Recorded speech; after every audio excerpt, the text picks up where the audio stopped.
Assalamualaikum warahmatullahi wabarakatuh. Di sini kami dari kelompok 3 kelas A2 ingin mempresentasikan hasil review jurnal kami yang berjudul Analisis dan Perancangan Sistem Informasi Kesehatan, Pendekatan Pengembangan Sistem Informasi. Yang pertama akan disampaikan oleh Yolanda Sapitri.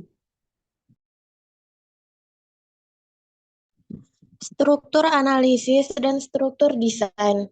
Yang pertama, jurnal yang berjudul Pengembangan Sistem Informasi Geografis Pemerintah Kota Metro dengan metode SSADM, Struktur Sistem Analysis and Design Method. Penulis Ayu Rizky Ananda, Gigih Pordanama dan Mardiana, tahun 2022. Metode yang digunakan pada jurnal ini menggunakan metode SSADM, Struktur System Analysis and Design Method, dalam pengembangan Sistem Informasi Geografis SIG untuk pemerintah kota metro. Dan pembahasan jurnal ini menekankan pentingnya pengembangan Sistem Informasi Geografis SIG untuk meningkatkan layanan publik di kota metro. Manfaat dari sistem ini adalah untuk memudahkan masyarakat dalam mengakses informasi geografis yang dibutuhkan. Hasil dari penelitian ini adalah terbentuknya prototipe Sistem Informasi Geografis SIG untuk pemerintah kota metro yang mencakup peta lokasi, pendidikan, dan kesehatan, serta fitur live chat untuk interaksi langsung antara masyarakat dan admin. Kesimpulannya, sistem ini layak diterapkan dengan respon positif dari pengguna, serta potensi pengembangan lebih lanjut agar lebih optimal. Selanjutnya untuk jurnal 2 mengenai Object Oriented Analysis Design OOAD. Judul jurnal yaitu Sistem Informasi Keuangan menggunakan konsep Object Oriented Analysis Design. Penulisnya Zulkarnian dan Rita Novita tahun 2023.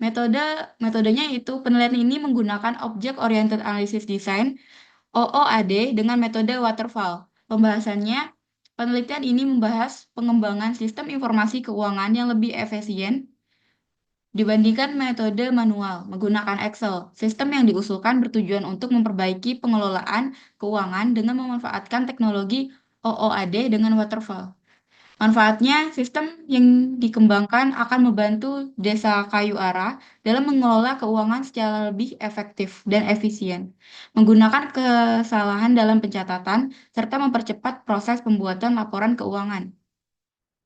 Hasilnya, sistem informasi keuangan yang dirancang berhasil memberikan akses yang berbeda-beda untuk 3 jenis pengguna, yaitu admin, kepala desa, dan bendahara. Sistem ini menggunakan data keuangan database yang aman dan memudahkan dalam pembuatan serta penyimpanan laporan keuangan. Kesimpulannya, sistem keuangan berbasis OOAD dan waterfall ini efektif dalam mempercepat dan memudahkan pengelolaan keuangan. Sistem ini menyimpan data secara aman dalam database dan penggunaan memiliki hak akses yang disesuaikan dengan peran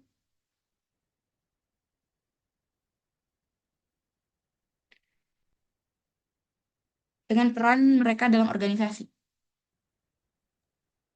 Jurnal ketiga yaitu tentang prototype, judul penggunaan metode prototype pada pengembangan sistem informasi imunisasi posyandu. Penulisnya adalah Rohman Taufik, Dias Yudi, Pringrut, Yani Yugiani, Nuri Andini, tahun 2023.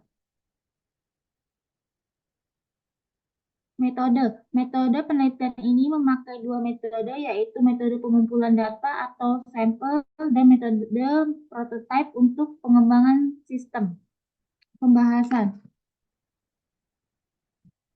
Jurnal ini membahas perkembangan sistem informasi untuk layanan imunisasi di posyandu menggunakan metode prototype. Penelitian ini menekankan pentingnya imunisasi dalam menjaga kesehatan anak dan ibu hamil, serta berkontribusi pada peningkatan kualitas hidup masyarakat. Proses pengembangan sistem dimulai dengan mengumpulkan kebutuhan, di mana semua kebutuhan sistem identifikasi termasuk struktur data, alur proses, dan input-output. Hasil penelitian ini menunjukkan bahwa penerapan metode prototipe dalam pengembangan sistem informasi imunisasi di Posyandu berhasil menciptakan sistem yang fungsional dan efisien. Prototipe yang dikembangkan memenuhi kebutuhan pengguna, meningkatkan pengalaman pengguna melalui umpan balik dan mempercepat proses imunisasi.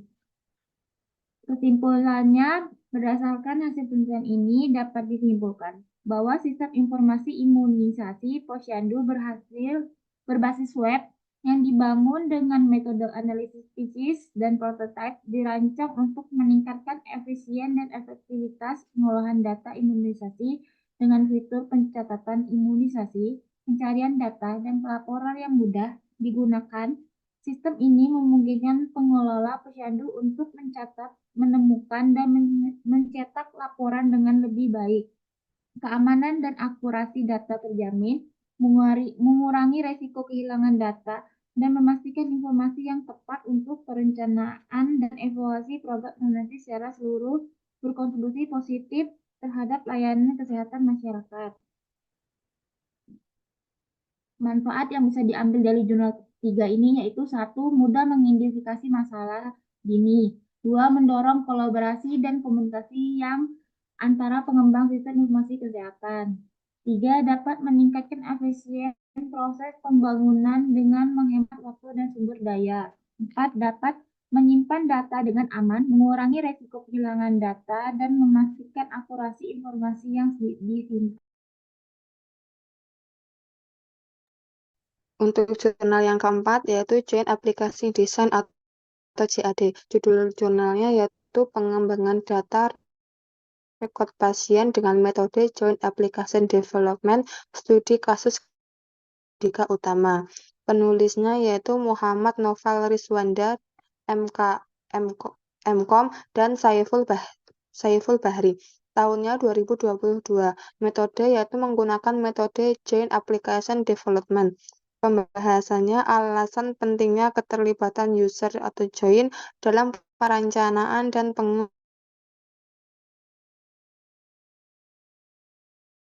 informasi lokal dan keengganan untuk berubah.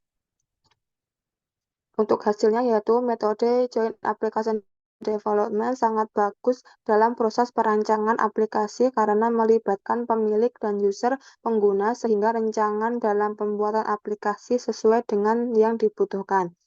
Untuk manfaatnya, Joint Application Development ditujukan untuk menjadi sebuah solusi untuk melakukan suatu pengembangan pada data rekod yang menghasilkan luaran utama yaitu sebuah pengemudi yang berupa website sehingga mampu memberikan pelayanan secara optimal serta efisiensi waktu dalam pemrosesan data rekod pasien. Kemudian untuk kesimpulan, dengan menerapkan metode Joint Application Development Base menghemat waktu serta tenaga, sebab metode ini memberikan informasi yang tepat karena melibatkan pemilik serta user yang bersangkutan sehingga memudahkan dalam penggalian informasi serta mengetahui akan kondisi tempat tersebut secara menyeluruh, permasalahan yang ada sehingga penelitian sesuai dengan informasi yang didapat dari pemilik dan user pengguna.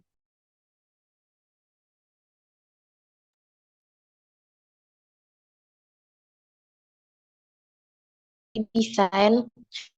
Judulnya yaitu Desain Partisipatif, sebuah alternatif komodikasi ruang kota.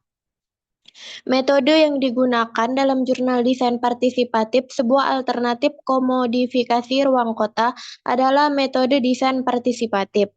Pembahasan dalam jurnal Desain Partisipatif, sebuah alternatif komodikasi ruang kota menyoroti bahwa pengembangan kota modern seringkali dikendalikan oleh kepentingan modal dan pemerintah, sehingga warga kota hanya diperlakukan sebagai konsumen, bukan sebagai partisipan aktif dalam pembangunan. Hasil penerapan metode desain partisipatif dapat memberikan ruang bagi warga untuk terlibat aktif dalam perencanaan pembangunan kota. dan manfaatnya bisa memberikan panduan alternatif dalam perencanaan kota yang lebih inklusif dan demokratis. Selanjutnya, untuk kesimpulan, metode desain partisipatif belum banyak diterapkan dalam perencanaan kota di Indonesia yang masih down.